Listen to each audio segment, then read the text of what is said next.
Okay, we're going to fire this up. We don't want to run overtime if possible. Welcome to the Virginia Senate District 12 Candidate Forum presented by the VCDL Academy. And we'll have somebody talking briefly about the Academy a little bit. Let's first start with a prayer led by Delegate Mike Cherry. Good evening, everyone, and welcome to the 74th House District. We're so happy to have you all here and to be able to help and host this event tonight. Let's begin, as I believe we always should, by going to the Lord in prayer and asking for Him to bless this event. Let's pray. Dear Heavenly Father, God, we thank you for this opportunity. God, first off, we want to thank you for America. God, we are the luckiest people because we were so blessed to be born in such a free nation. God, we thank you for the Commonwealth of Virginia and the direction she's headed in under the new leadership of our governor. God, we just ask that tonight as we debate the ideas and debate the policy and debate the characteristics that we bring into this Senate race, God, let us do so with humility, let us do so with honor, and with just a sense of understanding of who you are in our lives and what you mean to us. So God, tonight we ask that you bless this event, bless everyone who's here, and we ask all these things in the name of Jesus. Amen. Amen. Yeah, my name is Philip Van Cleve, and I'll be the moderator tonight. I'm the president of the Virginia Citizens Defense League. Bill Bunting is going to lead us in the Pledge of Allegiance. If you'd all rise, please. I pledge allegiance to the flag of the United States of America and to the republic for which it stands, one nation, under God, indivisible, with liberty and justice for all.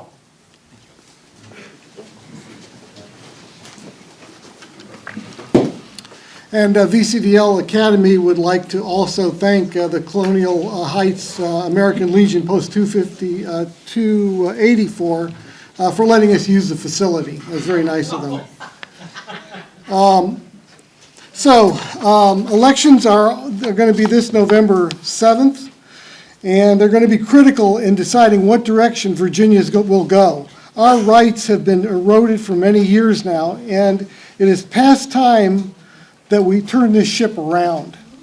That can be accomplished if the right people are elected to office. The first step for that goal is going to be on June 20th, when voters will attend primaries and choose who will be on the ballot in the fall for the party. And who's on the ballot can make a huge difference. This forum is designed to help you understand where each of the three Republican primary candidates stand on our right to keep and bear arms, and will help you decide which is the most worthy of being the Republican candidate in Virginia's Senate District 12, a newly redistricted area. The VCDL Academy thanks the three Republican candidates, Senator Amanda Chase, Tina Ramirez, and Senator Glenn Sturdivant, for their generous donation to VCDL Academy. All three candidates have a table where you can pick up literature and other campaign items. The candidates will be introducing themselves shortly. Before we do that, Delegate Mike Cherry, I'm going to ask him to come up again and give us a brief legislative update of what happened this year in the General Assembly. Philip, thank you so much for this opportunity once again, and it's great to be here with you guys and just offer a little glimpse of what happened this past year during the session in Richmond. One of the things that I want to note as we begin, and Philip referenced it a little bit, which is the idea of redistricting. And the idea that in November we're going to have 140 elections happening across the Commonwealth for the statewide. So every single House of Delegate seat, every single Senate seat will be up for election. And because of the redistricting, we've seen an overwhelming and historic level of retirements out of both the House and out of the Senate. By latest count, we've lost over 480 years of experience in the House and Senate in this 1 year. And so it's going to be you say it's important, it's going to be very important to see where these candidates are, because we have a reset opportunity in Virginia, unlike we've ever had since Reconstruction. Because with so many new people and so many new ideas that are coming in, we need to make sure that we've got the right people with the right ideas, because the majorities are going to be slim on both sides, whichever way they end up happening. Because of the way the redistricting was drawn, it's very, very difficult for us to come into the massive majorities that we've had in years past. And so if you look at redistricting, and I'll focus on the House in particular, I'll give them the opportunity to talk about the Senate and how that looks for redistricting. But there's about 45 safe Republican seats, there's about 45 safe Democrat seats, and there's about 10 seats in the middle that are going to be the battleground for Virginia. And so in understanding that, it's very, very important that candidates matter and messaging matters, and we get the right messages to the right people. I want to highlight a couple of bills that we got through the General Assembly, as well as a couple of things that didn't get through, and it's very important to understand that the Senate was the problem. And I don't mean that personally. The Senate was the problem because they're a Democrat-controlled Senate right now in the Commonwealth of Virginia. And they declared themselves the big brick blue wall, and decided that they would kill anything that came through that was of value to us as conservatives. And they did a pretty darn good job of stopping some good legislation. We were able to get House Bill 1526, which was Kerry Coyner's bill. It expanded the Literacy Act and making sure that our kids are catching up from the learning loss. We had historic learning loss over the COVID years. And it's very, very important that we now make sure that we're catching those kids up to where they should be. Virginia experienced the largest learning loss of any state in the Union. Let that sink in for a minute, that Virginia did worse than everyone else, 1 out of 50, because we closed our schools, because we told parents they didn't matter in their kids' education. And we're now trying to right that. We're trying to get it back to where we were. So passing that bill was an expansion of the Literacy Act that passed in 2022. And this was an expansion of that to take it up through 8th grade to make sure that we're getting those kids to where they need to go to. Delegate Tim Anderson had a bill. It was House Bill 1379. And all it said was, if there's a graphic novel in the school library, the parents get a choice over whether their kids can check that book out or not. It was sold as a book banned by the Democrats. They said we wanted to ban and burn books like the Nazis did, and they called us all kinds of names.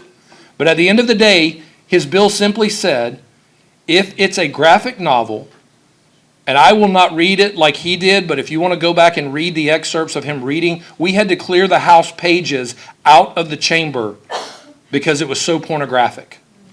And those bills are in schools, and 6th graders and 7th graders can check those out. And we passed that through the House, and the Senate said, no, we think that's okay for kids to be able to read that stuff. And they killed that bill.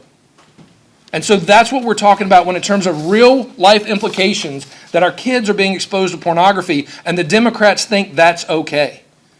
I don't think that's okay, and it's why we'll continue to fight that fight to do that.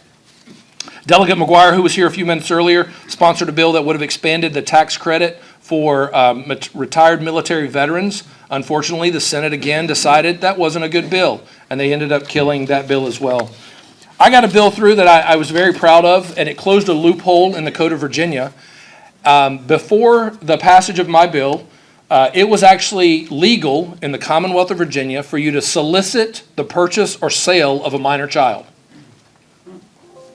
Let that sink in for a minute, that there was a loophole that if you offered to sell your child or someone offered to buy your child, as long as they didn't say they were going to do something bad to them, that wasn't a crime.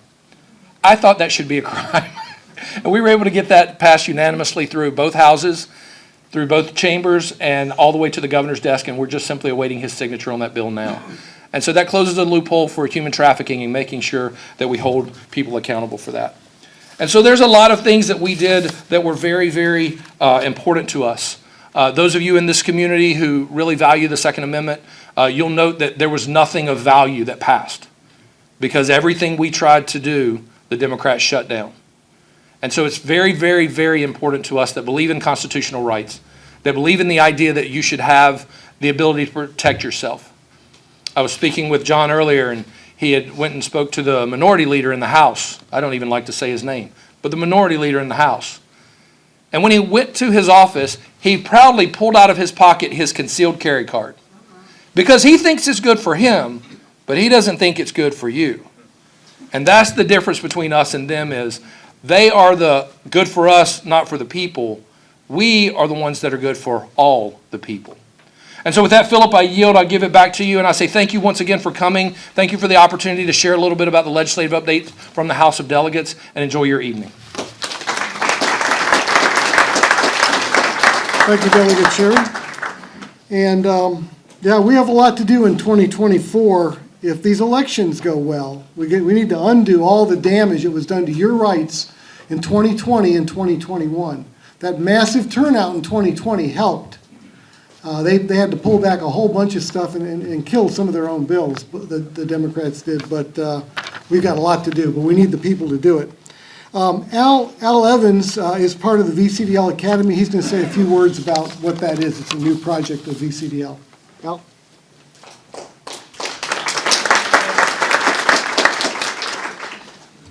Hi there. So yeah, my name is Al Evans. I am the Student Recruitment Engagement Director for VCDL Academy. I just want to kind of introduce you all to the program that this event is a fundraiser for, so that you can see it's not just about obviously introducing you all to these great candidates and vetting them, but it's also about what are we going to be doing moving forward. So generally with the in the conservative movement, but the Second Amendment in particular, one of the biggest issues that we've recognized is the fact that conservatives are just dropping the ball when it comes to actual youth outreach. And this could be something as simple as, you know, having people on the college campuses that are actually promoting conservative ideals, all the way to like marketing. One of the things I always say is like the people, when we think about young conservatives nowadays, is generally what I usually say would be Ben Shapiro or Charlie Kirk, and both of those people are in their 30s. So if we're talking about college age students, and you know those are the folks who we're talking about, we're really missing the gap. And you know you could just turn on your TV and you could see a variety of 20-year-old or younger folks on the left that are very effective at engaging young people. And so that's something that we are trying to pick the ball up where it's been dropped in the past. With VCDL Academy, we are focused on 4 main goals that we'd like to see come to fruition. So one, it would actually be constitutional education. So we cannot expect people on any issue to engage with it thoughtfully if they don't understand the basis of which our country is founded on. And this has been playing itself out over the last 20 years, particularly when it comes to the Second Amendment. We can see all the infringements that they are trying to put onto the Second Amendment when fundamentally we all know that the right shall not be infringed. So constitutional education is a big pillar of this. Firearm safety and education in general. So this would be things like self-defense classes, concealed carry classes. Particularly when it comes to college campuses, one of the biggest issues right now is actually women's safety. Even if we just look at Virginia State, just a couple of minutes, about 10 minutes away from here, if you go talk to a lot of the female students, they'll carry everything except for a gun because they're not allowed to carry it on their campus. Unfortunately, incidents still do happen. So that's specifically getting people comfortable around firearms from a young age. That's a large pillar of the organization. So once we actually train people so that they know, okay, this is why we have the Constitution, this is why we have the Second Amendment, and hey, I'm not afraid to be around guns anymore because I've actually taken a concealed carry class, I've actually done a self-defense class. How am I going to actually let other people in my community be aware of these things as well? And so we're focused on actual door-to-door campaigns to not just knock like politically to say, oh, you should vote for this person instead of that person, but to also share the information that we're teaching. So to teach the Constitution to folks at the door, to let them know, hey, this is what the Second Amendment actually says. Did you even know that this is what the Second Amendment says? And so with that, we can actually spread this message further than just the college and the high school students to even people on the other side who may feel differently. It's much more effective when it comes to changing people's mind when it comes from a younger person rather than an older person. And then finally, one of the biggest issues that we've kind of seen, when we have to use what is to our advantage. Shooting is an Olympic sport. It's one of the most fun activities that you could actually engage in if you have the chance to do it. Unfortunately, right now, a lot of programs are actually being cut. particularly when I look at the public schools, for example. I went to school at Thomas Jefferson High School in Richmond, Virginia. And when this was about 10 years ago, we had the ROTC, the JROTC program. We were also the Air Force ROTC, which is a little, you know, not many Air Force ROTCs in the state. But that program right now no longer exists at my high school. And so if there was, you know, a young kid in Richmond who all he hears is guns bad, guns bad, guns bad, you go to school, you actually get a place to say, oh, you have an instructor to say, hey, look, this is how you actually shoot a gun. It's not that scary. But that no longer exists at my school. And so we cannot expect for change to happen if we don't actually try to do it. So that's what we are, that's what we're doing with VCDL Academy. We're having a lot more events coming up this Saturday. If anybody could make it to the event in Emporia with Emily Brewer, we're having another fundraiser then. We'd love to see you there. And there's going to be more coming out soon. So just check your emails, make sure you're getting the VA alerts because there's a lot of stuff coming soon. So I want to thank you guys. I won't take up any of your time because this is why we really came here today. So thanks again.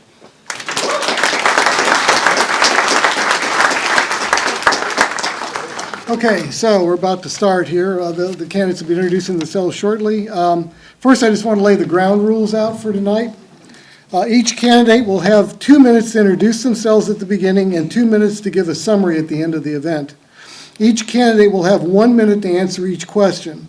Candidates are not to be interrupted during their 1 minute response. If an audience member interrupts a candidate, that person will be asked to leave immediately. If a candidate interrupts a candidate, the interrupted candidate will get an additional minute to speak for every interruption. The seating order of the candidates from left to right was determined randomly by a drawing we had earlier today. The first question will be answered by candidate number 1, in this case Tina, and then it will go left to right. Then the second question will start with Senator Sturdivant, and then it will go to Senator Chase and then to Tina, and then Senator Chase will get the third question, then we'll go again. So nobody will go last all the time, nobody will go first all the time. All right.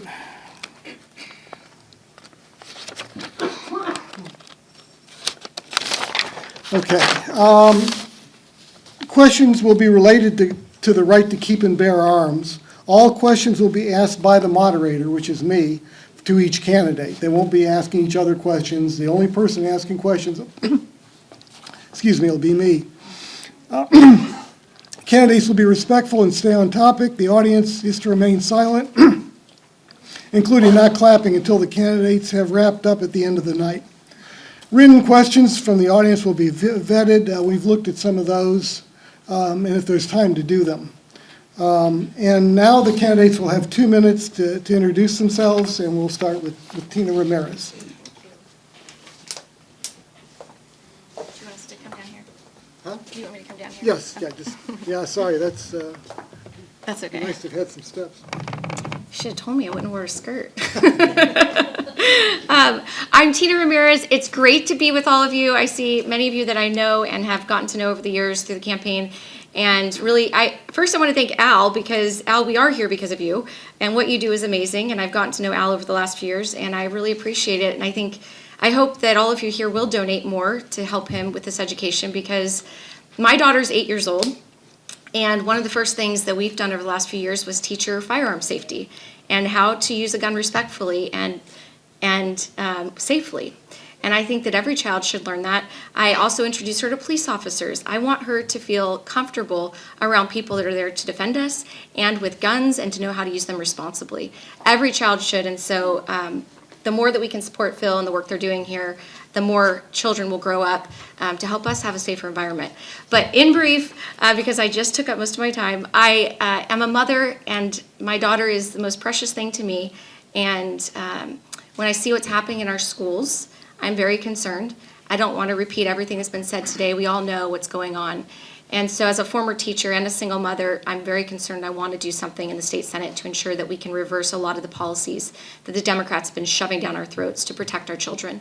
I also run an international nonprofit organization that does work all over the world to defend religious freedom, which I believe is our first freedom, but our first freedom doesn't exist without our second. And in many of the countries where I work, I'll be heading to Iraq tomorrow, for instance, to do the work that I do. I see what happens when people don't have the right to bear arms and to protect themselves and their families. Their children and their families are left vulnerable, and it's heartbreaking. And that shouldn't happen to any of us. So for me, the Second Amendment and the First Amendment are very personal, and they are fundamental.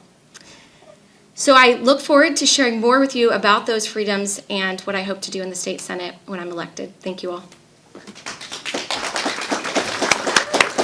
And by the way, Dennis O'Connor's keeping the time, and he will let you know, give you a 10-second heads up. Okay, Senator Sturtevant? I'll hit my head on that at least once tonight. Good evening, everybody. My name is Glenn Sturtevant. I am a father of four, married to my wife Lori for going on 20 years now. In my day job, I'm an attorney representing veterans and their family members all over the country who have been injured at VA hospitals and military hospitals. We're one of the only firms in the country that does that, specializing in representing our veterans and their family members.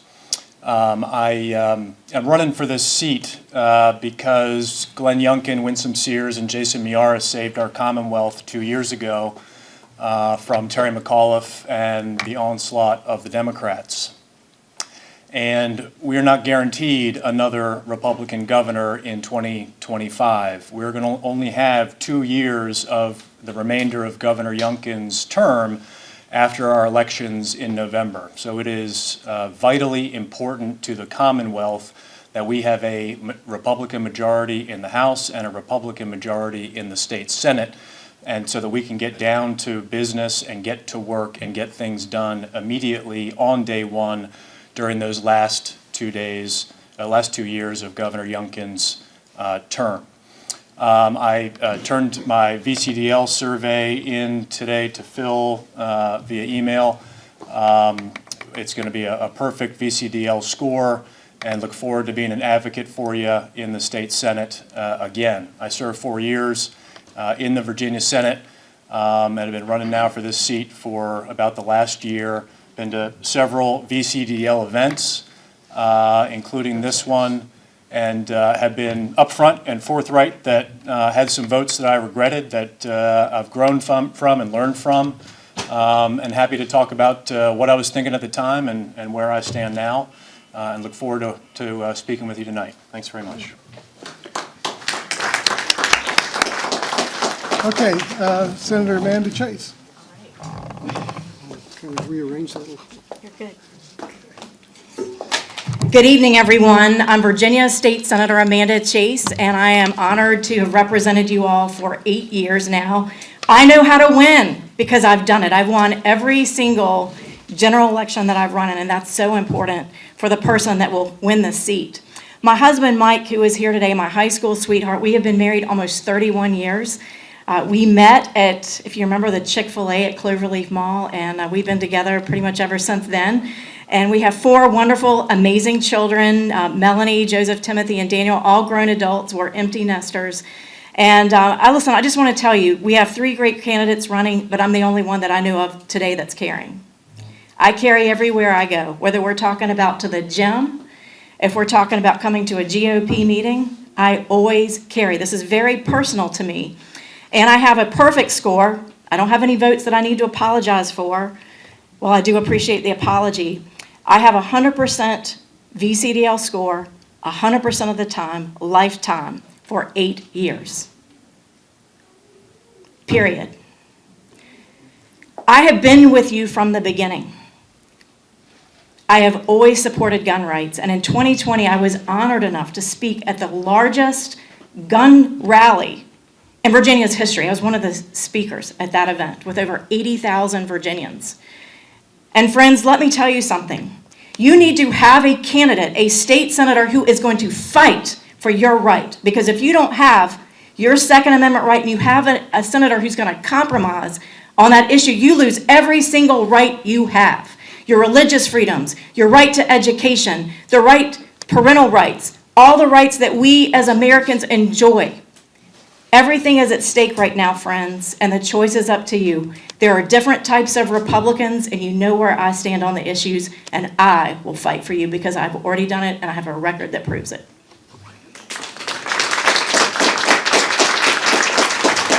Thank you. All right, now we get to the why we're really here. We'll start with question number one, and again, it will go to Tina and then the two senators in the order you see them up there. Several states now have laws on the books that prevent state or local government employees from assisting the federal government in any way from enforcing federal gun control laws that violate the Second Amendment's protections of the right to keep and bear arms. A government employee who violates the law could be civilly fined. Would you support such a law in Virginia, and why or why not? Thank you. So I don't think that the federal government should be involved in Virginia, and I think that Virginia's freedom and right to bear arms is fundamental. Shall not be infringed means just what it means, shall not be infringed. So as a state senator, I'm not going to support any policy that's going to infringe on our rights to bear arms, whether you're in a government employee or you're a citizen like I am today. This is essential and it's fundamental, and there shouldn't be different laws for different types of people. So thank you, Phil.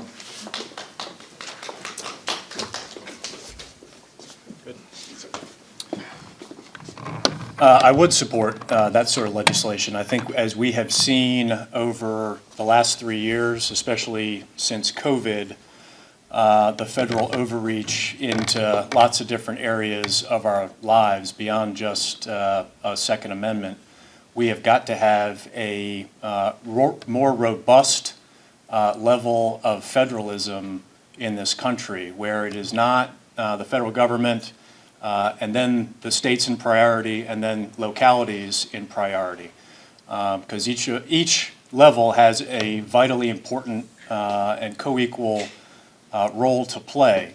And so one of the things that I would like to see us enact in Virginia is something that allows either our Attorney General, and we've got a harder time controlling who our Attorney General is going to be, what party they're from, and perhaps it's our local police and sheriffs, the ability to look at legislation that comes down from the feds and say, we don't consider that constitutional. We've sworn an oath to uphold the Constitution ourselves, and we're not going to allow it to be enforced in our locality or in our state. And so, yes, I would support that.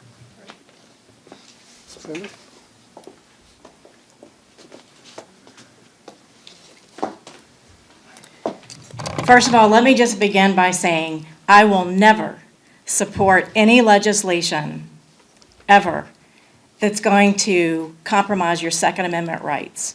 I believe that law-abiding citizens should be afforded the same constitutional rights as those who are in law enforcement and everyone else. And let me just give you an example. At the state capitol, I introduced legislation that said not just legislators should be able to carry, but also the people should be able to carry.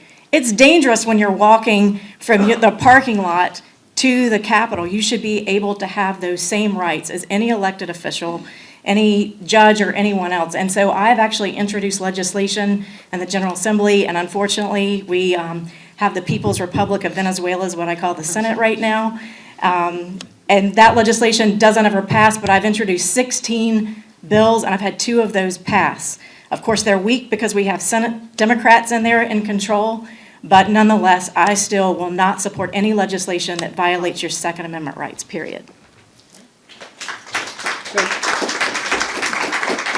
And Dennis, you might want to also raise your hand to get their attention as well, because you're soft-spoken.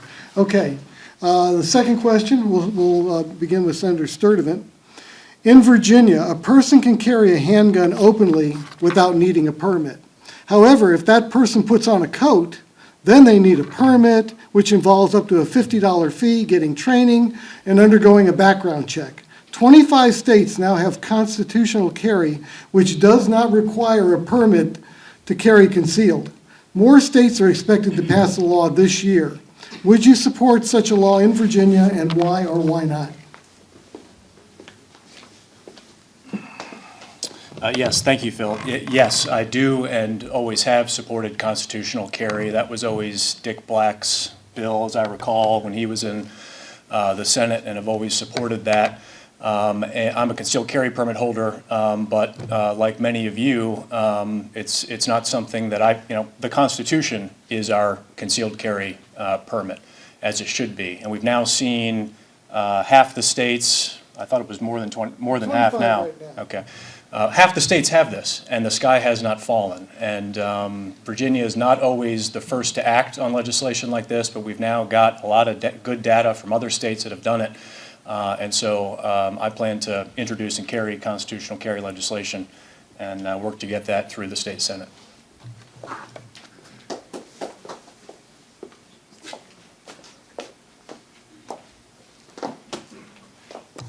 Yes, I absolutely will support this. I have supported and I've actually sponsored this legislation in the Virginia Senate. Unfortunately, this bill did not pass because, as I mentioned, I work in the Senate, the Democratic Venezuela of the Senate. And nothing passes in the Senate, as you all know, and that's why it's important that when we do get solid Republicans in the state Senate, that they are firebrand Republicans in the name of Trump, in the name of Matt Gaetz, Marjorie Taylor Greene. There are different types of Republicans. You need Republicans that have a backbone. You know that I do. You know that I'm going to introduce this legislation for constitutional carry because I've done it while I've been in the state Senate. So yes, I will support that.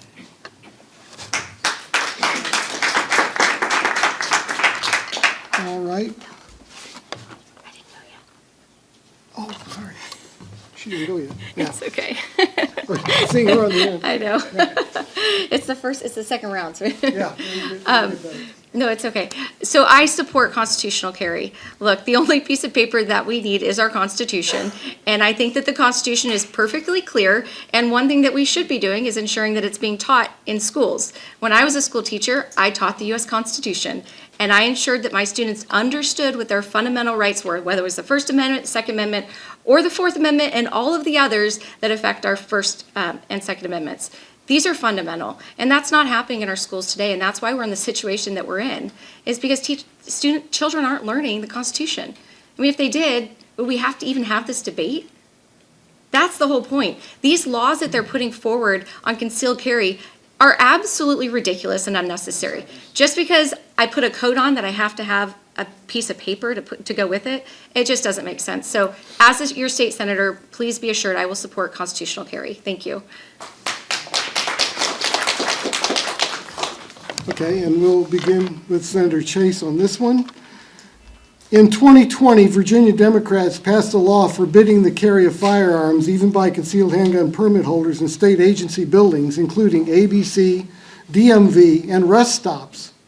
The General Assembly and Capitol Building and Capitol Square, all those places are off limits, even if you've got a permit. Would you support repealing that law in Virginia, and why or why not?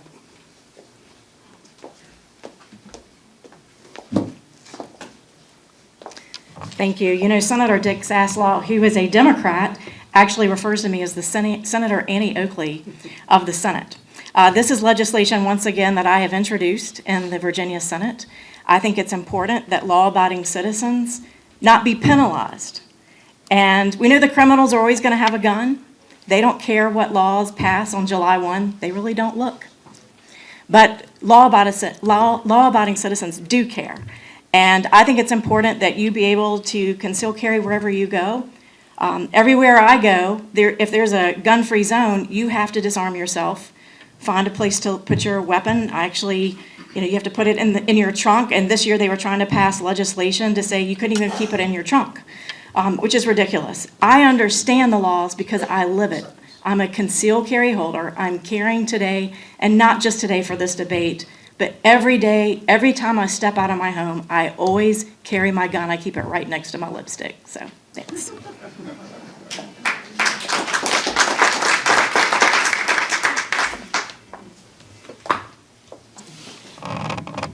If I fall down at some point, I'll try to catch you. we'll all have a big laugh. Look, I don't think that there should be one law for politicians and another for citizens like you and me. One of the reasons that I'm running is because as a constituent, I think we need effective legislators who will actually get things done, roll up their sleeves, and in difficult environments be able to move our values and our conservative policies forward. That's why I'm here today. So whether it comes to the Second Amendment or anything else that we need to deal with, that's what I'm going to do. But we've seen this time and again. There's one law for them and another law for us, and that's just not acceptable. The Constitution is very clear. It's for everyone. It's for everyone. There's not one Constitution for politicians and another for everyone else. And I think that's what we need to remember here tonight. Thank you.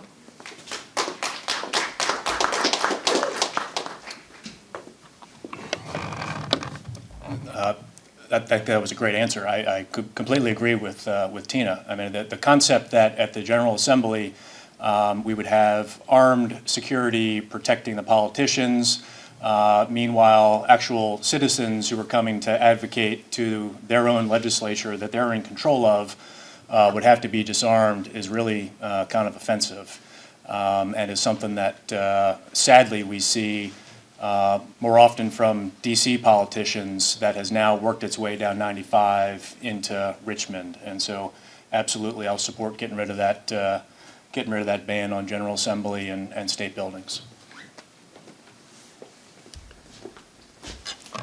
All right, now we're back to Tina Ramirez going first. In 2020, Virginia Democrats passed a law giving local government the ability to pass an ordinance banning firearms in all government buildings, in community and recreation centers, parks, and at permitted or should have been permitted events.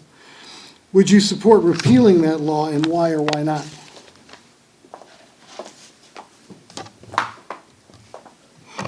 I think this is really simple. We shouldn't have to, we shouldn't be unable to carry our weapons anywhere we go, our firearms. Law-abiding citizens, and we've heard this time and again, should be free to carry their arms peacefully in government buildings and everywhere else. I know for myself, when I put my daughter in school when she was under 5 and before kindergarten, I specifically chose schools that I would put her in that had an armed security guard there. I was not comfortable putting my daughter anywhere where there wouldn't be someone there to protect her. This is fundamental. And I know in working in many countries around the world and going into government buildings and in Iraq, in Nigeria, in places where terrorists and Boko Haram and others are running wild, that I feel safer when I have security with me, when I have people that are ready to defend and protect me. This is why it's so essential and fundamental in America. The Second Amendment isn't just for, we shouldn't have zones that determine where your rights exist. Your rights exist without zones. They exist because you're an American citizen. So, thank you.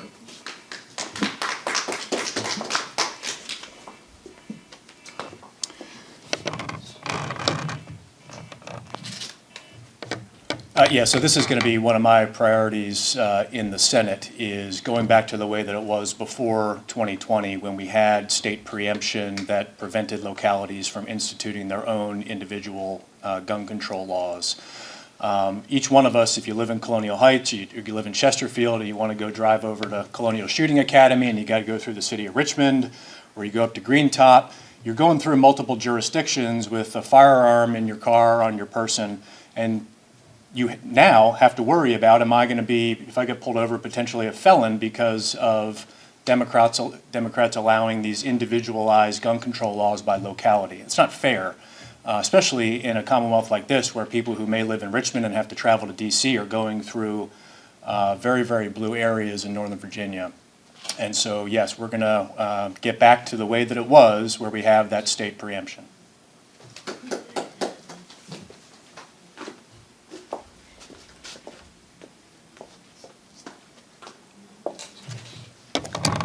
Well, once again, I have introduced this legislation. I just want to explain a little bit what it does. So if you're a law-abiding citizen and you go to the Chesterfield County Fair, for instance, the locality can say this is a gun-free zone. You cannot carry your gun in this area, which means you as a law-abiding citizen have to disarm yourself, put your weapon in your trunk, and walk into the fair where you're basically a sitting duck. I think that is horrible for law-abiding citizens to have to strip themselves. So I've actually introduced again for a second year in a row a bill that would repeal gun-free zones in localities. Localities should not be able to create a patchwork of legislation across the state, which turns law-abiding citizens into criminals because it's so difficult to try to follow the law that they've advocated for us to keep. I know this, especially as a statewide candidate for office, and all the cities and counties I had to travel through. You had to know what the patchwork of legislation that was going to be in that locality. It's impossible, and it turns law-abiding citizens into criminals. We need to get rid of it.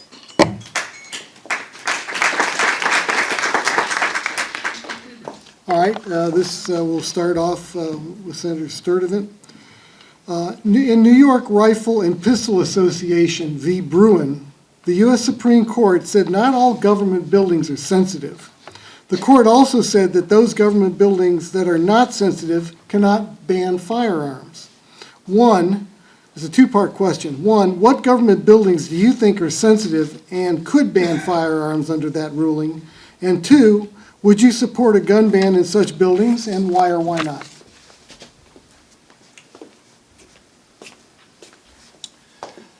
Well, I wouldn't support a gun ban in any government buildings. I think if you're counting public schools as government buildings in that example? Yeah. Okay. So with regard to public schools, my feeling on this is we need to have armed school resource officers in every one of our schools. We saw that Fairfax had gotten rid of this a couple of years ago, and they just brought it back within the last few weeks.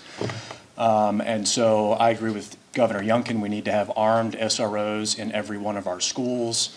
And I would go beyond that to give the authority to individual localities to be able to expand the pool of those able to carry in our schools. But I think that the best way we go about doing that is by giving that to the individual school boards and boards of supervisors.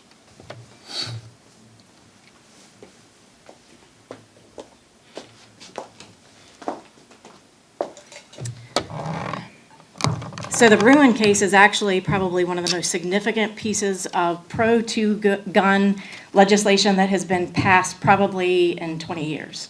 And what this legislation does, and by the way, Dick Heller endorsed me. I don't know if y'all are familiar with the Dick Heller versus DC case, but this Bruin case is actually piggybacking off of that particular case. And what it says is this, and it was challenged in New York, and you have a governor there who received a lot of money, and she's compromising on our Second Amendment rights and the ability of law-abiding citizens to be able to carry on their person outside of their home. Now, obviously, you may have a threat within your home, but you're more likely to have an increase in threat outside of your home, which is what Bruin addresses. When you're outside of your home, should a law-abiding citizen be able to carry? And the answer, of course, is absolutely yes. You should be able to carry in your house. You should be able to carry outside of your house. And you know, Glenn mentioned the SROs. I've introduced legislation to allow security officers to also serve in our schools, and that would be veterans and military folks who are retired. They'd be able to do so.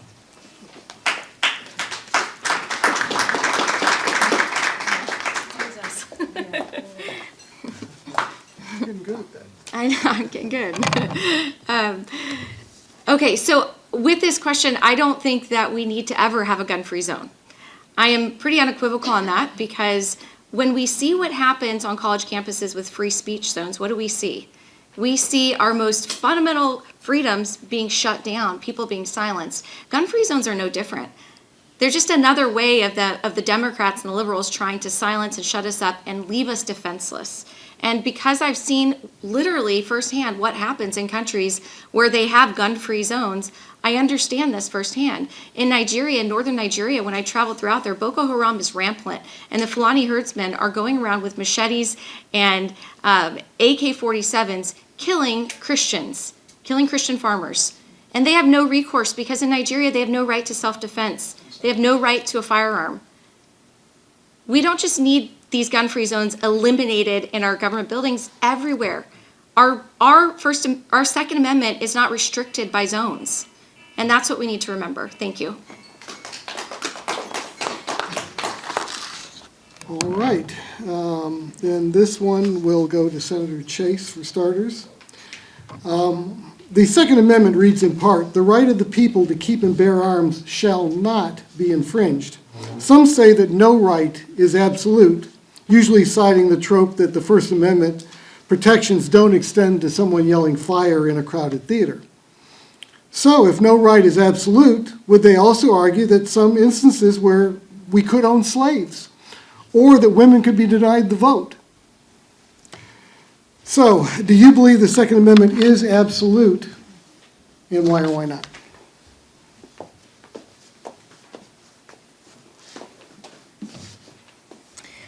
I do believe the Second Amendment is absolute. It is protected in our United States Constitution federally, but also in our state Virginia Constitution. And it's very specific in saying that the reason that we have the ability to bear and protect our rights shall not be infringed is for terrorists, both foreign and domestic. It's not just for the sports, it's not just for hunting, but it's to protect ourselves against our own government.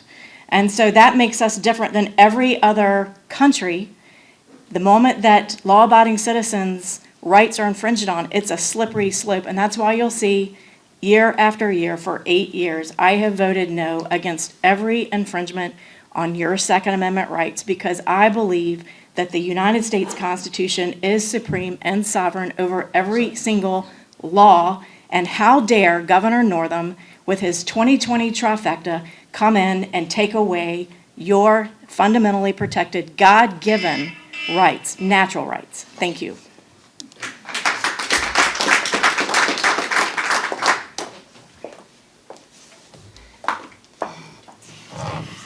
Yes, I believe that the Second Amendment is absolute. And as I've shared previously, this is something that I've seen around the world. I've seen what happens in countries where people don't have a Second Amendment right, whether it's Nigeria or Iraq. I met a woman who was held at gunpoint by ISIS 2 weeks after I met her, after ISIS had held her at gunpoint, and her 4-year-old daughter was ripped from her arms because she wasn't able to defend herself. She wasn't living in a country where the government was going to protect her, or where she had a right to protect herself. That's why we have this freedom. It's to protect ourselves from the power of government and overreaching government, and from others that would try to harm us. Oh, in the fall, I took my daughter up to Massachusetts to meet one of my ancestors. I'm a daughter of the American Revolution, and my first person on that tree was Captain John Parker, the person that fired the first shot heard around the world. I wanted my daughter to grow up knowing why we have this freedom and how it was given to us and fought for. Thank you.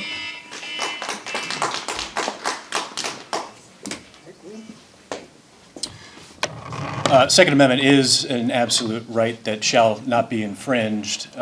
Certainly, we don't let folks who are like in jail carry. So there are, but I think, in that regard, one of the things that we have got to work towards more is, especially in the case of felons, the Democrats are happy to give them back their voting rights and ability to sit on a jury, but they won't give them back their gun rights. And so that's something that I'm going to champion, that when a person has paid their debt to society and they have done their sentence, that they need to get all their rights back, including their gun rights. We're not going to pick and choose what rights the state is willing to give back to you.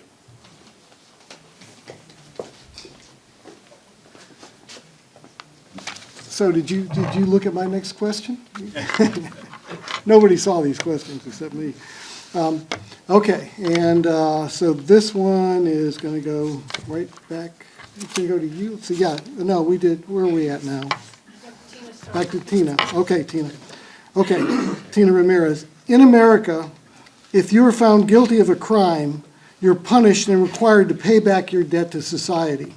If you're found guilty of a felony and you've done your time and anything else the court has required you to do, should you automatically get your rights back, including your right to keep and bear arms, and why or why not?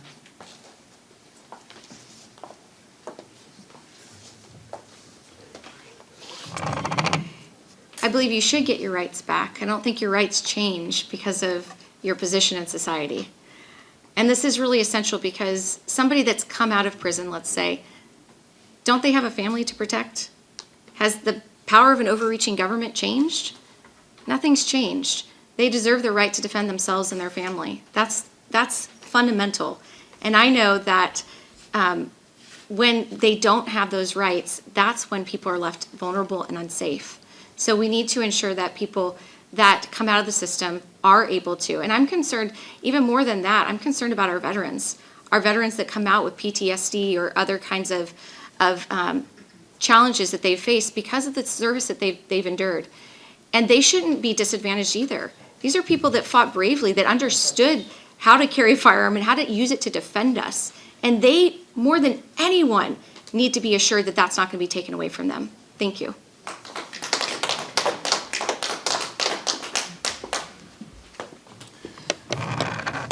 In the last couple of months of campaigning and going door to door, I've met two guys, both of whom had lost their rights because they had been convicted of felonies.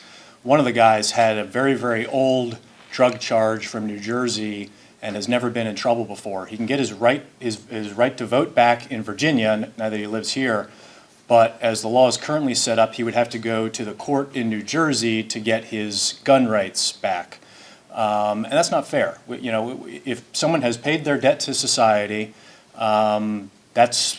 they've paid their penalty, and they need to be brought back into society, and that includes giving them all of their rights back, including their gun rights. And we shouldn't be picking and choosing which rights we're going to give. It's perverse the way that the system is set up now, and we're going to fix that.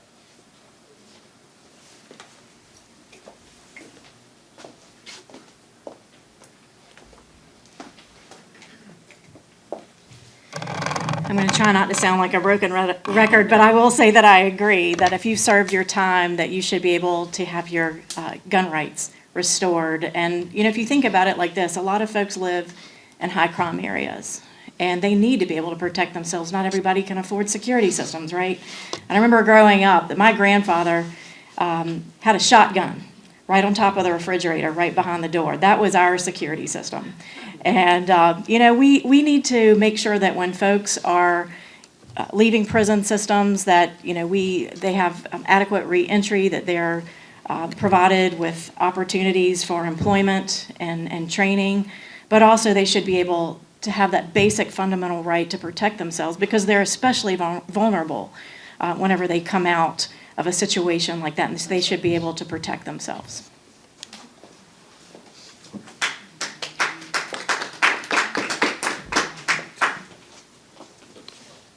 All right, this would be for Senator Sturdivant, and kind of tying into this same theme. If a person cannot be trusted to possess firearms, why should they be trusted to vote? Why should they be trusted to even be on the streets with the rest of us? Your thoughts?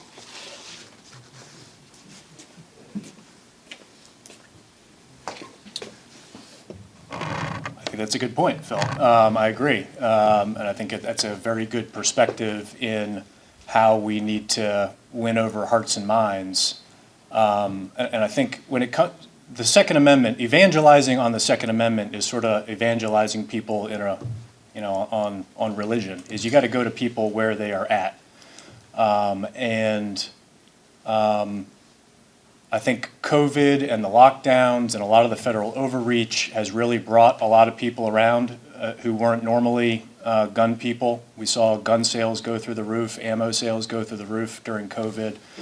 But we got to use these opportunities to, I think, bring forth kind of common sense messages that people just genuinely understand as making sense. That if you're not entitled to have one of your rights, why do we let you have all of these other rights? And I think people fundamentally understand that there's a problem there.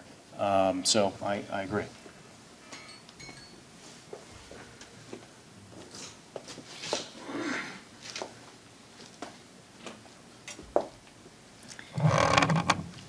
I believe that gun rights and voting rights go together. I still believe, like I did a few minutes ago, that voting rights are just as important as your Second Amendment rights. It's a basic fundamental law to be able to protect yourselves. And I remember sitting in the Judiciary Committee in the Senate whenever Delegate Mark Levine was presenting House Bill 961, and he was threatening to take away all of our Second Amendment rights by making a magazine that had only 10 rounds on it illegal. I was sitting there on the front row. We have to do everything we can. Whoever up here you choose has to be able to defend that right. And I was the one that negotiated and made sure that you didn't become a felon. I was the one that talked to the Democrat. And I know a lot of people up here are going to say, she's not an effective legislator. I am an effective legislator. I know how to work with people, and I was able to keep you from becoming a felon. Thank you.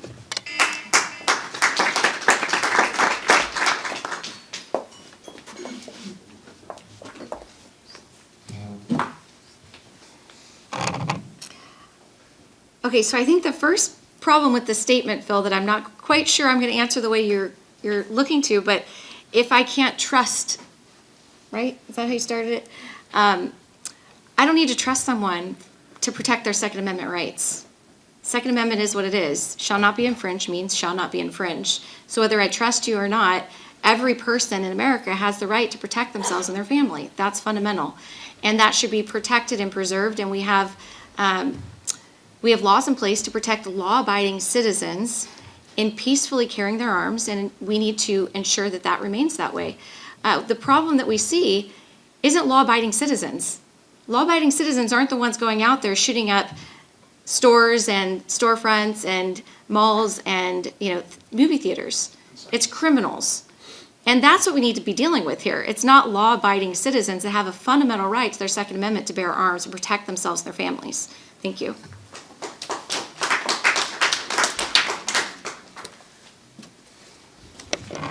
All right, and this will go to Senator Chase.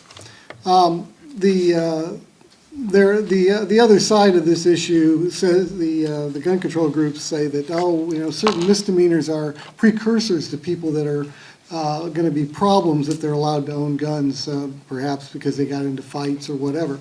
So should a misdemeanor, any kind of misdemeanor, take away your right to keep and bear arms, even temporarily, and why or why not?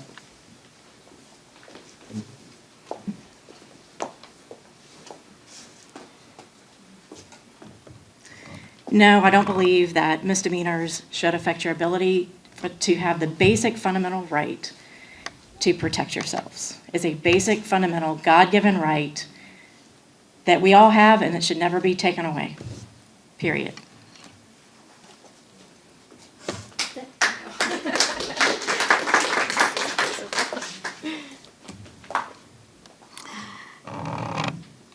Just because you commit a misdemeanor doesn't mean that you don't have your Second Amendment. I think that's the problem, what we're seeing with a lot of Democratic policies that are getting shoved down our throats, is that they seem to think that there's different classes of people that get their rights. We have a Constitution for a reason. It protects all of us equally. And this isn't something that can be changed based on, any kind of situation that you've had in your life. So the kid that goes out and smokes weed is somehow maybe commits a misdemeanor and then loses his Second Amendment to go shooting with his father. It doesn't make sense, and I just think that these laws are ridiculous, they're ineffective, they're invasive of our Second Amendment rights. That's why we see Democrats pushing them, because they want to encroach at every level and every piece and make the slightest thing a restriction on our freedom. And that's why we have to be very vigilant in every little aspect of these changes to stand up for the fundamental Second Amendment at all levels. Thank you.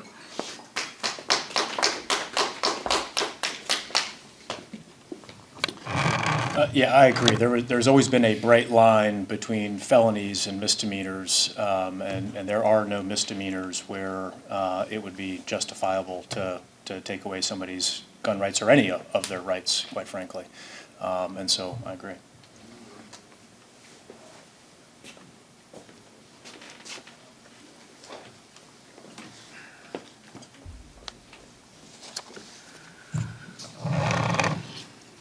Okay. Extreme risk protection orders, also called red flag laws, allow the police to strip away a person's basic civil right to self-defense without allowing that person a hearing in court for 14 days. If the person cannot afford a lawyer, then they have to go to court without a lawyer. No mental health treatment is provided, just a person's guns are taken away. A New York red flag law similar to the one in Virginia was struck down as unconstitutional by a New York court because no mental health professionals were involved in the decision-making. Temporary detention orders, which Virginia has had for years, do involve mental health professionals in treatment. Do you support red flag laws, and why or why not?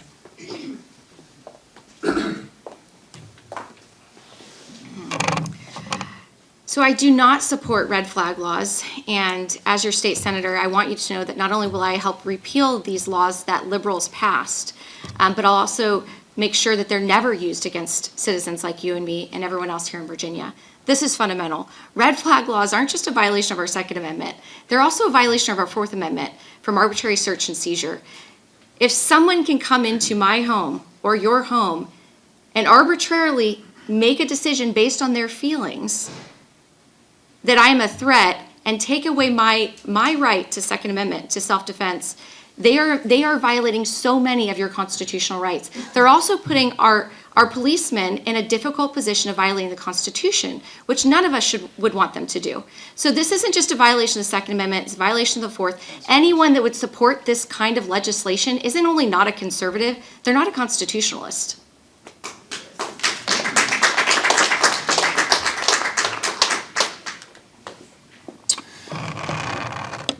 So I don't support red flag laws. When I was in the Senate in 2018, I think 2019, that bill came before us. It's one that, at the time, as I was doing my research on it, it was an idea that was being pushed by President Trump. The NRA had been pushing it. At the time, we thought it was a way to try to help stop some of these shootings by the mentally ill folks. We have seen since then that it is abusive and bad policy. And so, like I said, I've come to now several VCDL meetings, gotten up like this, and basically said I whiffed on that. That was a mistake. Wish I could get that one back, but I've learned from it. And nobody's perfect, and I'm committed to carrying that legislation to repeal it in the Senate.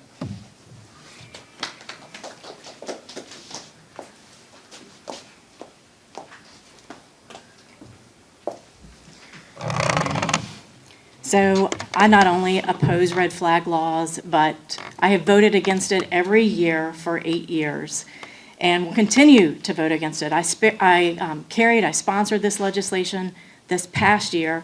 And one of the things that I want to clarify with folks is I'm going door to door. There is some confusion about red flags, what they are and what they're not. First of all, I will say that red flag laws are un-American.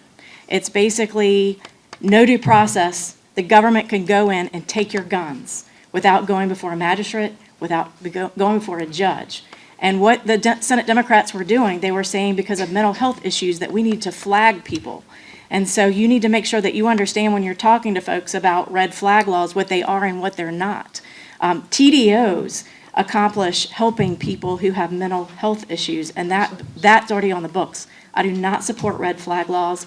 I have sponsored legislation to repeal red flag laws, and I will continue to do that until it's repealed.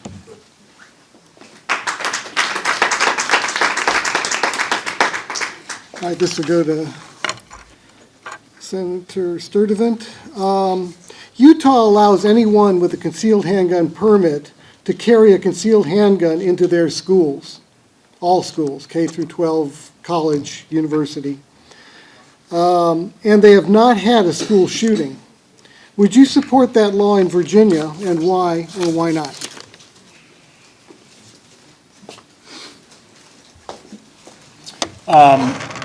What I support is, first and foremost, armed SROs in every school. And I think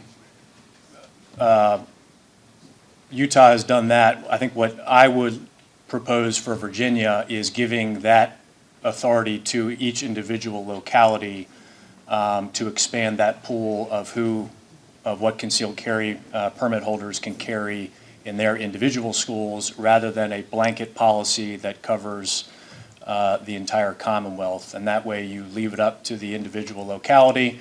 And then you can advocate for the school board members and the board of supervisor members that matter to you to get the policies enacted that you want, and you leave it up to those localities.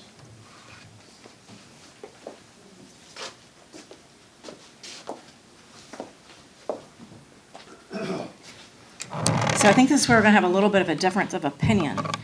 I believe if you have a Second Amendment right as a law-abiding citizen, whether you're a teacher or a coach, no matter who you are, you should be able to carry. The locality should not be able to determine whether you carry or not. Have I introduced legislation that would allow military to carry in our public schools? They have already been trained. They already know how. They would go through the training. Because we have a Democrat-controlled Senate, I introduced that legislation. I figured that would be reasonable. But no, they rejected that too. I think that if you're a law-abiding citizen, that you should always be allowed to carry anywhere you go, whether you're going to a school, whether you're going to a church. I've introduced legislation that would repeal legislation saying that if you're in a church, you should be able, wherever you go, to protect yourself. Because a lot of times the localities, they're not gonna, if something happens to you, they're not gonna pay your medical bills. It's up to us to protect ourselves. And whether you're in a church or a school, you should be able to do that.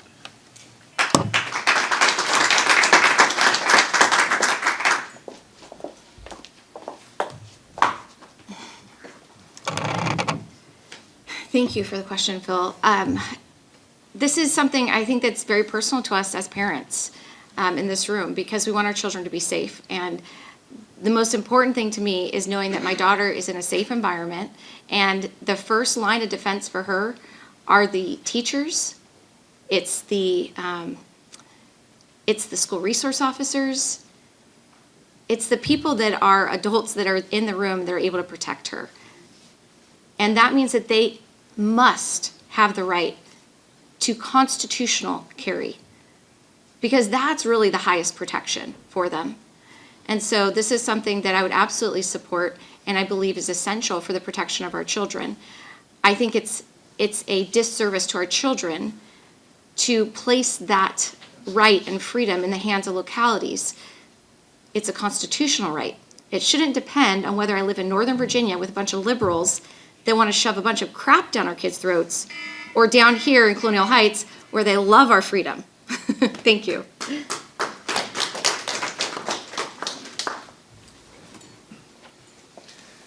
All right, and let's see, this goes to Senator Chase. Should your legal use of marijuana, either medicinally or recreationally, take away your right to keep and bear arms, and why or why not?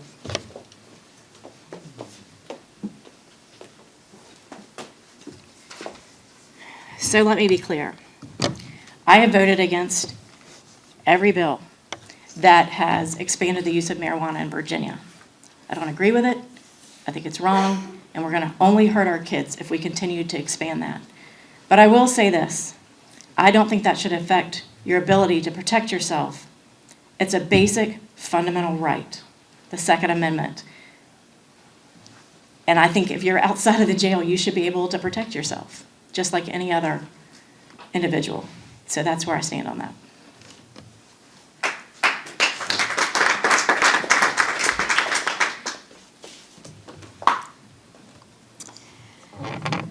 Look, our Constitution doesn't depend on how we live our lives. It's there because we are American citizens, and we have a constitutional republic that protects our fundamental rights and freedoms. And whether somebody is smoking marijuana or out drinking or whatever they're doing, it doesn't change those fundamental rights. We can't arbitrarily pick and choose winners and losers and who gets them and who doesn't. Because as soon as that happens, it's a slippery slope to losing all of our freedoms. And this is what I've seen all over the world. And it breaks my heart when I come back to America and I see lockdowns taking away our freedom of conscience and our right to worship and go to church, because if we're not wearing a mask or we're not following a certain policy. And this is no different. These are arbitrary rules that are just looking for ways to restrict our fundamental freedoms. And the Second Amendment is fundamental. Shall not be infringed means exactly that. You shall not infringe. Thank you.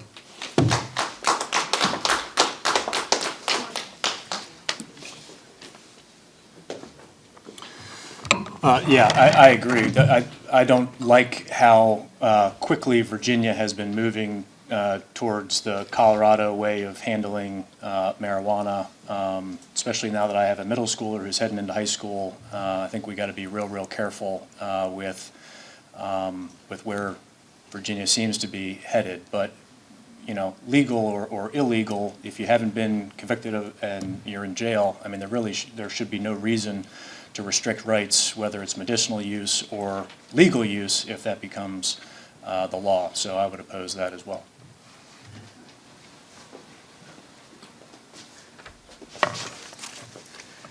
Okay, Virginia law prohibits the carrying of concealed weapons unless you have, now I say weapons, I'm not talking just handguns, weapons.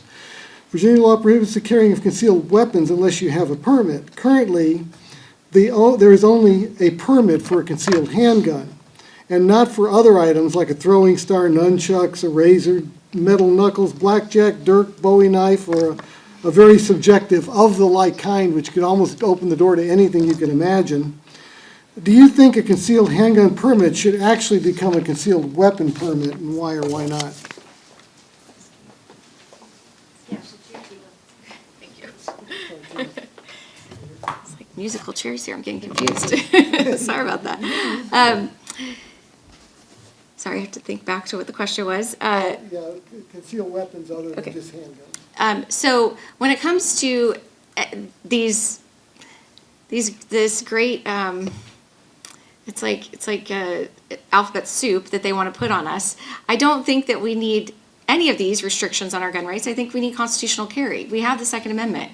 And I think that women like myself and families and anyone across our society, citizens, law-abiding citizens, should have the right to protect themselves and their families. So whether that means using mace or using a gun or using something in between, it really doesn't matter. And I think that's why when you look at these arbitrary restrictions that they place on firearms, from bump stocks to this or that, it's all arbitrary, or calling it an assault rifle or an assault weapon.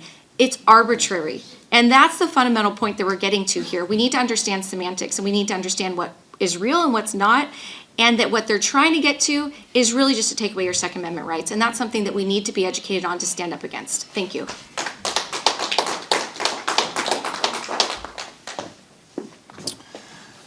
Yeah, I mean, I think constitutional carry is the answer that solves all these things. As I recall, it used to be a concealed weapons permit that included more than just guns. Right, everything. Right. And so, to the extent we continue to have concealed carry permits, yes, I would support encompassing those self-defense weapons in addition to just a firearm, as has been changed over, I don't know, when was that change? 1995. Okay. So yeah, the pre-95, when it was a concealed weapons permit as opposed to a concealed firearms permit that it is now, I would support that expansion, absolutely.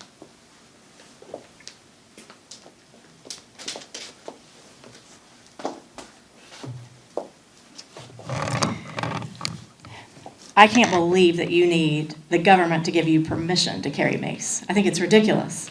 Nunchucks, any of these other things, why do we need the government's permission for that?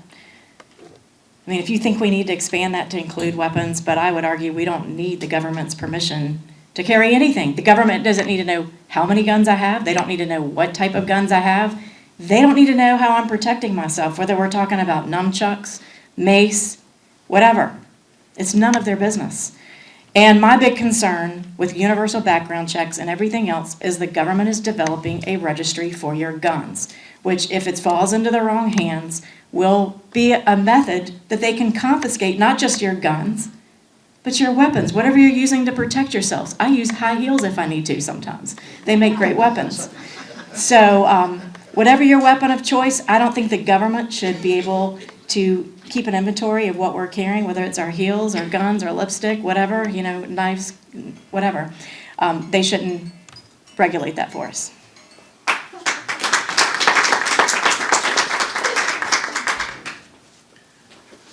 Okay, homemade guns, for which a California politician coined the term ghost guns to make them sound scary, have been around since before America existed.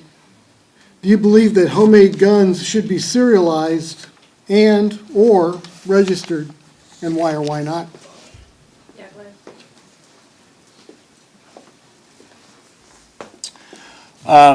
No, I don't. I think, and we should not be banning homemade weapons. Whenever the left has tried to ban some Second Amendment thing over the last few years, I have tried to go out and purchase it myself so that I have skin in the game and know what they're trying to ban. I can't afford the 3D printer and all the other stuff. But we've got to be able to protect the rights of law-abiding citizens to be able to exercise their Second Amendment rights in every way and capacity. And as they continue to pick here and pick there and change here and change there, it makes it unfairly and unduly burdensome on us to be able to exercise our constitutional right, which is a fundamental natural right given by God to defend ourselves.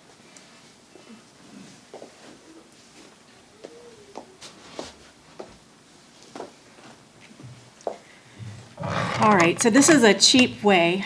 Everybody's into do-it-yourselfers, do-it-yourself guns. I mean, I don't see what the big deal is. In fact, I sleep with one under my bed that when I ran for governor, my security team built for me. It's an AR-15, okay? I sleep with it under my bed. I'm well protected, and I know how to use it if I need to. But it's important that we make owning a gun affordable.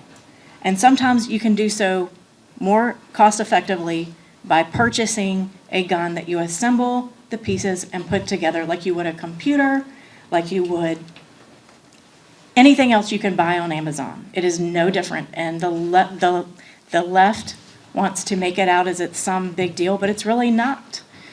We have to be able to protect ourselves as Americans, as law-abiding citizens, and if we can save some money to do it, then we should be able to do it. And once again, I don't want the government serializing and keeping track of what I have and what I don't have. It's not their business.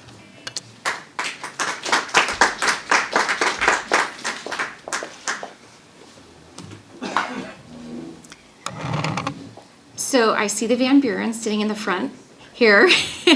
And to answer this question, I think of you guys because I think you have so many women, probably like myself, that aren't great hunters and shooters, but want to be able to protect themselves. And so they come to you for private lessons so that no one else will know, to be able to learn how to use a firearm safely and effectively. I'm a single mother, so it's just me and my little girl in my house. And I'm not going to tell you what I've got in my house. That's for me and her and whoever wants to come in unannounced to find out. But what I will tell you is that when it comes to things like this, it's amazing because I think Americans are so brilliant that they create guns out of a 3D machine. I mean, that is the ingenuity of America, and that's their right. And for somebody that doesn't feel safe going out and even purchasing a firearm so that other people are aware of what they're doing, why shouldn't we protect that? That's fundamental.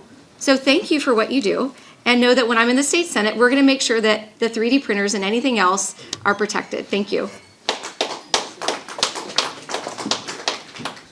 All right. And this would go to Senator Chase. Currently, machine guns like an M16 are illegal to own if they were made after 1986 or if they were not registered with the federal government. Do you believe that machine guns, including newly manufactured machine guns, should be legal to own like any other firearm, and why or why not?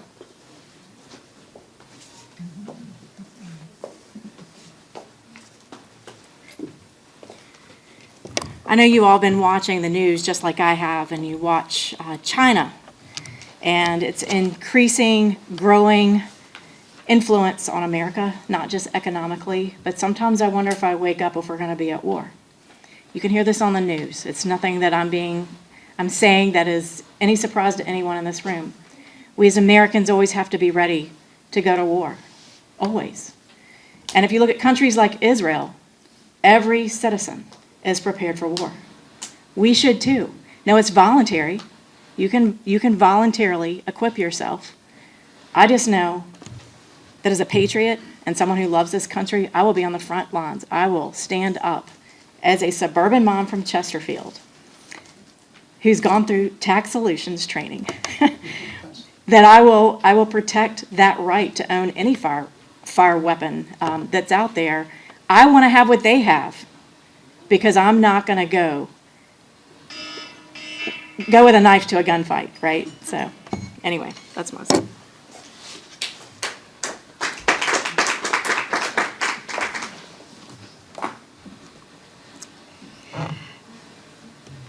I don't think there's a difference between what firearm you're going to use, except that sometimes it's actually really nice to have one that shoots all over the place if you don't know exactly how to shoot the target as well as you would like.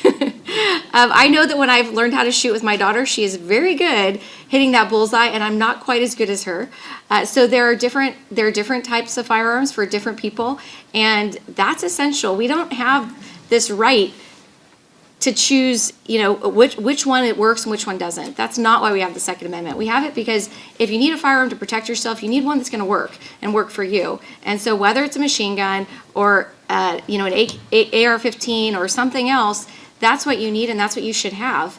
And everything else that goes along with it to make you feel more comfortable as a gun owner and a law-abiding citizen to use it to protect yourself and your family. So I'm unequivocal at all levels. It really doesn't matter what kind it is. It needs to be protected. Thank you.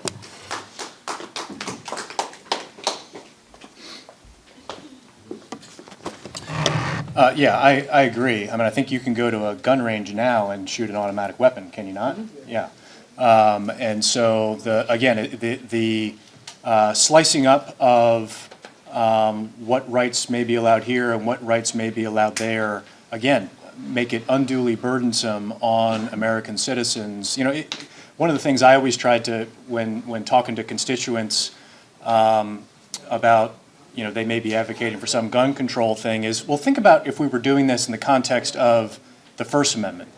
If you could only exercise your free speech under such and such circumstances, or you specifically, because you committed a felony, you could never write anything online ever again. And people get that. They recognize that we can't just be chopping up rights just because it has to do with guns and not something else. And so an infringement on the Second Amendment is ultimately an infringement on all of our other rights.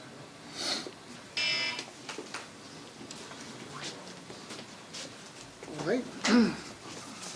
And we're back to Tina Ramirez. Machine guns are required to be registered with the Virginia State Police within 24 hours of purchasing one. Also, you cannot have live or fired ammunition in the same area as the machine gun, making shooting one impossible legally. Do you believe Virginia's machine gun law should be repealed, and why or why not?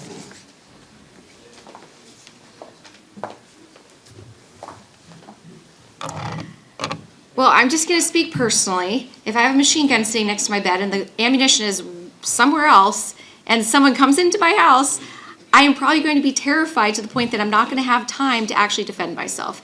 So what we see once again with all of these laws is that they're just arbitrary, they're useless. All they do is restrict our rights and our freedoms to protect ourselves. So if the Second Amendment is there to protect us and our right to bear arms from an overreaching government or people that want to take away our fundamental freedoms, then why do we need laws like this? Why? I mean, that's my question, and I think that we see this time and again with all the Democratic policies, and I feel like a broken record here, but that is the problem, is that we have a lot of regulation at every level to just chip away at our fundamental freedoms, and we need to change it, because the focus is really on it's on the wrong thing. That's the problem. I mean, they shouldn't be dealing with whether it's the here or there. That's not the problem. Don't let someone come into my house. Thank you.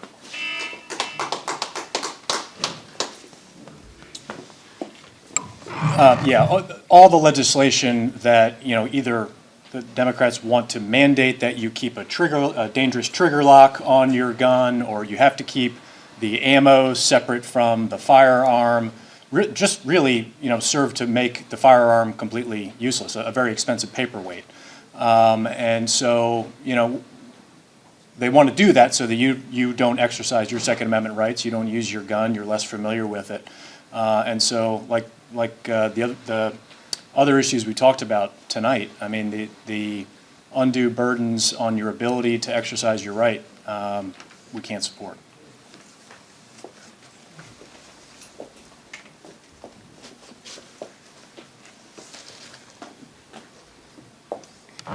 So that's what I've been doing for the past 8 years, is trying to repeal onerous legislation that restricts and puts onerous requirements on law-abiding citizens, and I would put this bill in that same category.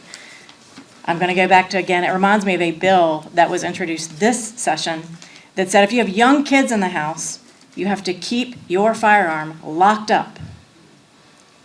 Now, if you've taken tax solutions class, you understand that you have about 30 seconds to react to any type of situation. 30 seconds. The person has already come in your house and has already taken care of your family. And this is a government restriction that's going to hurt your ability to be able to protect yourself when 30 seconds or less matter. Speaking of 10 seconds less. It's important that you be able to have quick access to your firearm. You're responsible adults. You know what to do to protect your kids and your family. You don't need the government telling you what to do because you are the responsible adult and you will protect your family.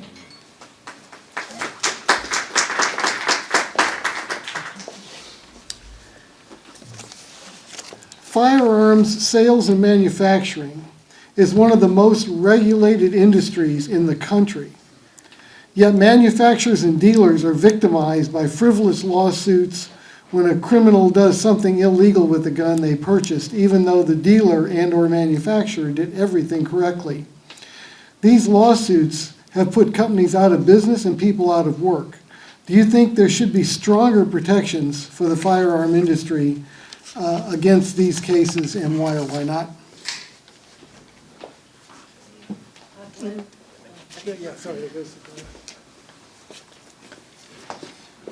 Yes, I do, and we should not allow lawsuits against firearms manufacturers for the actions of others.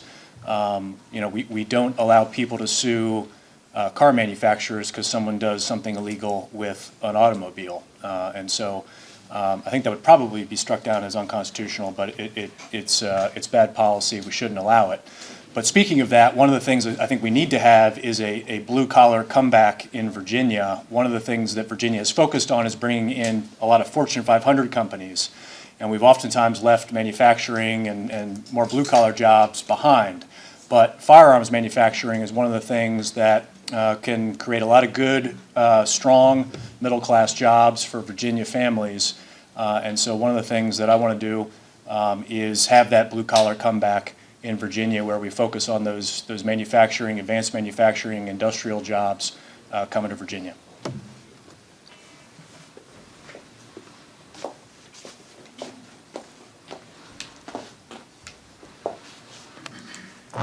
So I would do everything I could to prohibit manufacturing companies to have unnecessary burdens of lawsuits against the companies.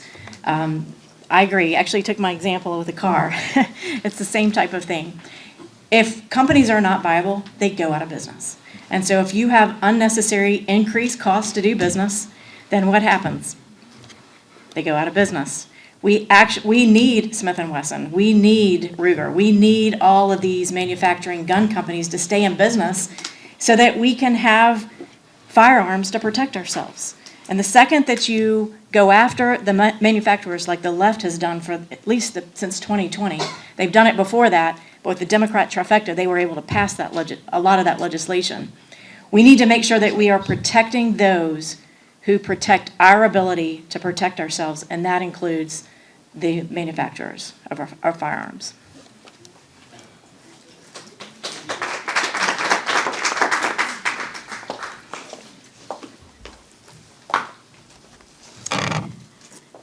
Yes, I believe that we need to protect manufacturers, gun store owners, everyone that is working to safely ensure that people have a firearm and can own one. I understand whether you go to Dance Sporting Goods or you go somewhere else, Southern Gun Equipment or Bob Moats or somewhere else, because I know all of these owners and I've talked with them about the things that they face every day, and I know hunters and gun owners across Virginia. You are the safest people that I want to be around, because you know how to use a firearm well and you know how to use it respectfully. That's not who we need to worry about. And I know from these store owners the extensive process that people have to go through to even get a gun in the first place, or a firearm. So these arbitrary laws, once again, they're not doing anything to make us safer. All they're doing is making people, law-abiding citizens that already understand how to be safe, unable to protect themselves and their families and making criminals have an easier time of doing what they need to do to make us unsafe. And that's the problem with them. Thank you. All right, so we're going to have 2 questions left. So this is Senator Sturdivant. Oh, is it? I'm sorry, Senator Chase, you're next. This one deals with private property parking lots. When a person leaves their house, sometimes you don't know where you're going to end up, but you certainly don't want to end up somewhere where the gun in your car is not allowed. So what are you supposed to do with it? Well, maybe that's where the gun on the streets comes from, just leave it on the street while you're in the building, I've looked for those. I've never found them. I have to buy all my guns. It's frustrating.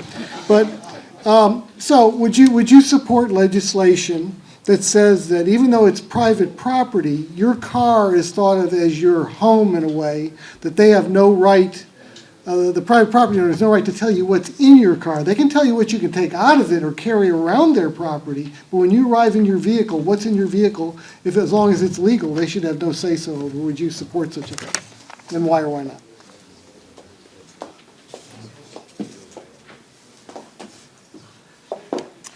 So yes, I would absolutely support this legislation, and I think it's an extension of your home. Your car, most of us, if you work like we do, you live in your car, right? And so that's kind of your mini castle, if you will, your home away from home. And so I believe that we had a bill that came up again this year that said, what happens if you're entering a gun-free zone? This really gets me. They said that they were going to charge you with a misdemeanor if you left your firearm in your car and then you accidentally left it unlocked. They're going to charge you with a misdemeanor, making you basically a criminal. I mean, that's what they want to do. I mean, that's ridiculous. What happens if you have a kid that accidentally, you think you locked the door, but you didn't? I mean, there's all types of legislation that the left is trying to put down to make you sound like a bad person if you don't vote for this bill. And you have to have the stamina to say the Second Amendment is the Second Amendment. And I will never vote for any legislation that chips away those Second Amendment rights, no matter what it is, including this bill.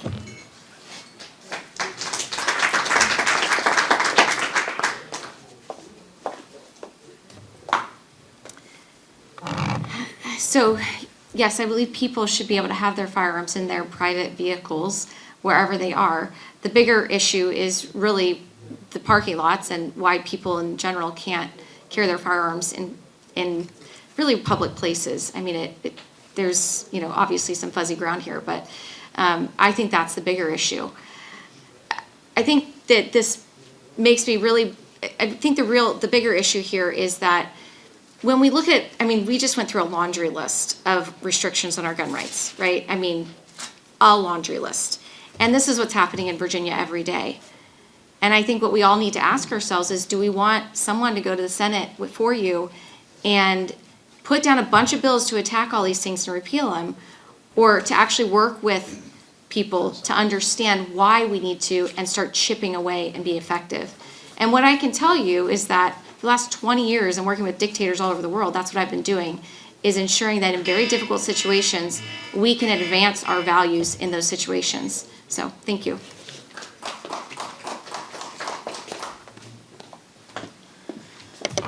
So the answer to that legislation is absolutely yes. You should be able to have your gun in your car, even if the private property owner says you can't.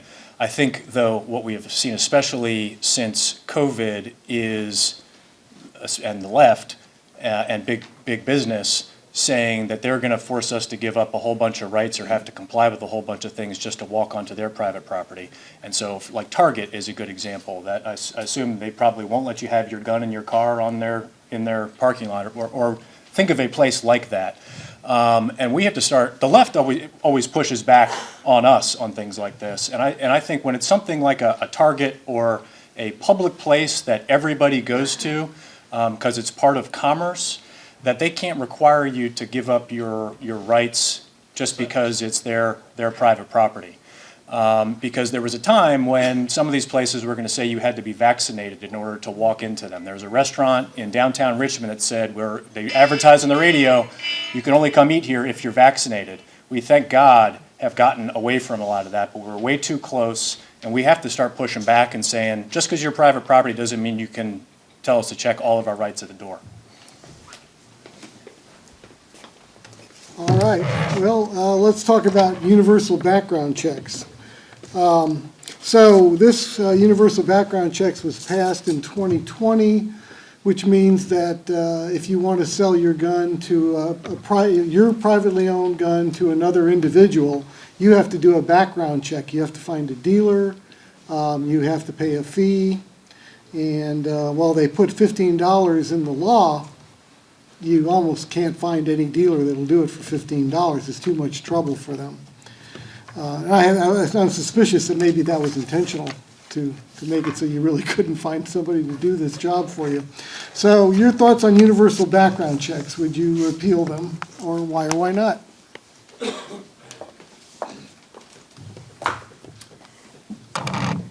So I don't think we need universal background checks. I think this is just another interference. It's arbitrary, they're invasive, they're unnecessary, and that's what we've seen with all of these liberal democratic policies are being shoved down our throats, from red flag laws to everything else. Liberals want to shove these things down our throats because they want to restrict our Second Amendment ability to protect ourselves and our families.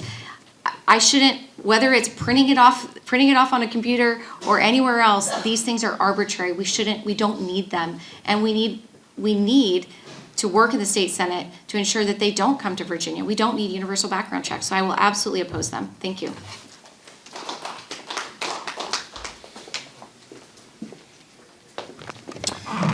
Yeah, the Dems always push that bill every year. I was in there on Courts of Justice Committee. We killed it every time and voted it down, and we'll go back to the way that it was pre-2020. If you're selling a firearm to your friend, you should not have to go and seek out a federal firearms dealer to run a background check for you. And so, yeah, I would support that legislation.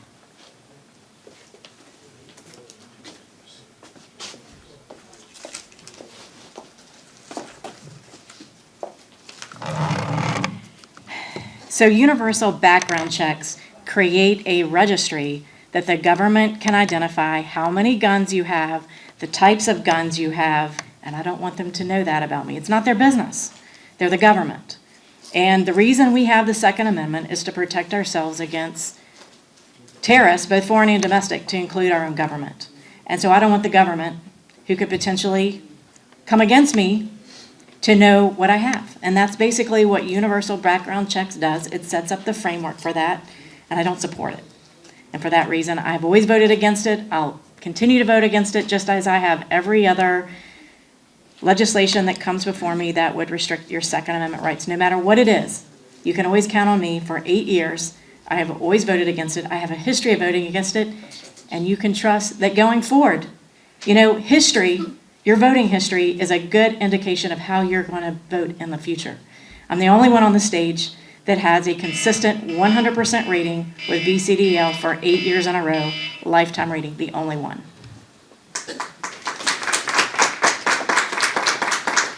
Okay, now we're going to give the candidates a 2-minute wrap-up where they can talk about whatever they want on this. And so we'll start, we'll just go in the original order. So do you want to do a 2-minute wrap? Oh, sorry, did you say you didn't address this one? No, I said that I think I just went first. So It's okay, yeah, go ahead, just do the wrap-up.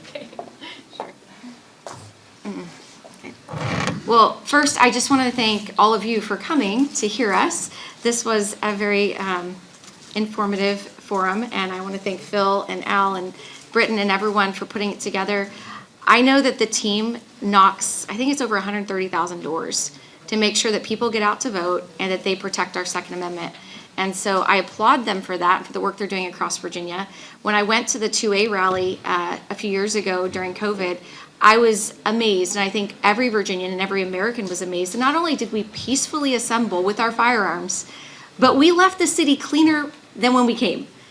Now, if that doesn't say why law-abiding citizens should peacefully carry their weapons everywhere they go, I don't know what does. Because the reality is, when we have these discussions about Second Amendment, we shouldn't be talking about law-abiding citizens. Criminals are the ones that violate our firearm protections.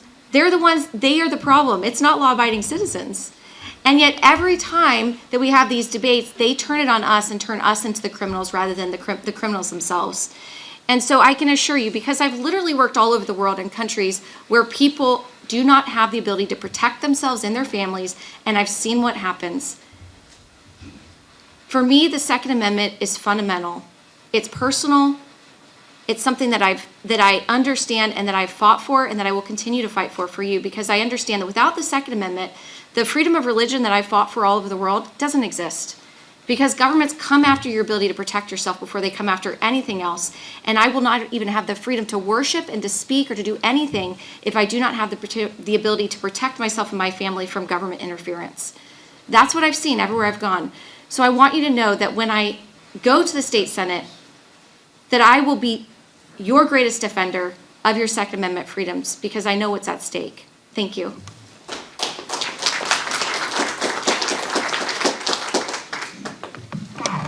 Thank you all for being here. Let's talk politics for a quick second. As I mentioned earlier, we have a real narrow window of opportunity to get Virginia back on the right path with the last 2 years of Governor Youngkin's term. We cannot mess around. There is no time, because we are not guaranteed another Republican governor in the next gubernatorial election. This district is all the way from the city line in Bon Air, all the way down through Midlothian, Brandermill, Woodlake, south of Hull Street, Matoaka, Winterpock, parts of Chester, and then all of the city of Colonial Heights, okay? In November of last year, the congressional midterm elections, this Senate district went 53% Republican. That's good. Leans Republican, okay?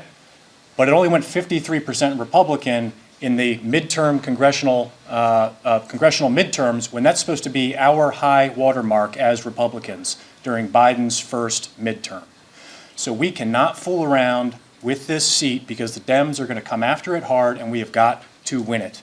I represented about half of what this is now, this new district, when I was in the Senates, and it's the areas that are hard for a Republican to win. When I ran in 2015, my old district was a Hillary plus 11 district. Hillary plus 11, and we won that by just a little bit. When I ran in 2019, didn't win, blue wave year, big blue wave year. But from 2015 to 2019, we turned out 10,000 more Republican votes in 2019 than we did in 2015. And that's what we're going to have to do in this race to win this seat, to work with Governor Youngkin, and to get down to business immediately and to get it done. So thank you all for listening tonight, and I'm asking for your vote on June 20th. Thanks very much.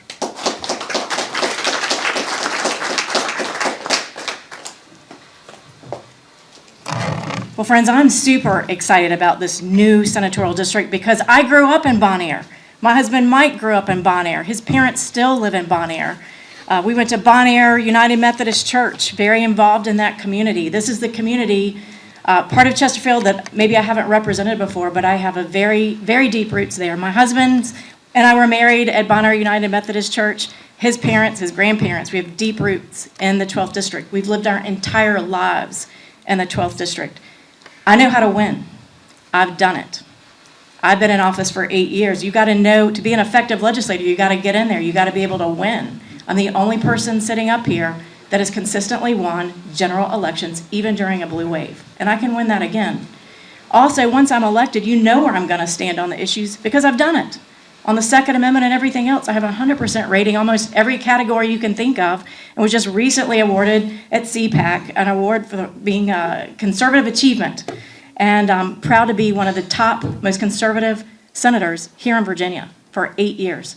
So it's not important, it's important to get elected, first of all, which I've proven I can do, but it's also important once you get in there to do what you say you're going to do. I've done that on all accounts. I will win the new district. I have represented most of it for 8 years. I have won many Republican primaries competitively. I know how to win. I will win again.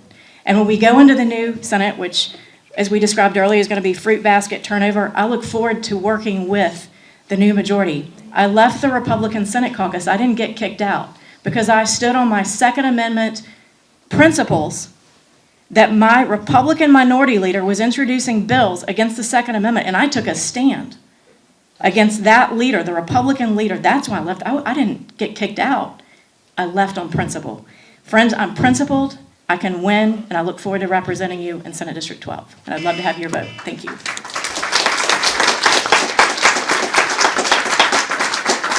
By the way, I would say that all three of them have done a wonderful job tonight. Everybody stayed within their time frame.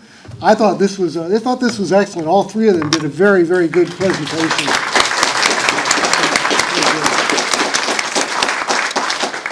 So again, I want to thank all. It was very important that all three of them were here, and I we appreciate that you guys did that. And I think hopefully your answers have given some guidance. And also, again, want to thank the American Legion Post 284 for allowing us to use their facility for this and making the forum a success. Before you leave, be sure to visit the candidates' tables. They'll be here for a little while, I suppose, so you'll have a chance, if you haven't before, to talk to them and maybe get some direct answers. So I thank everybody, and we'll see what happens come June. Thank you. Thank you.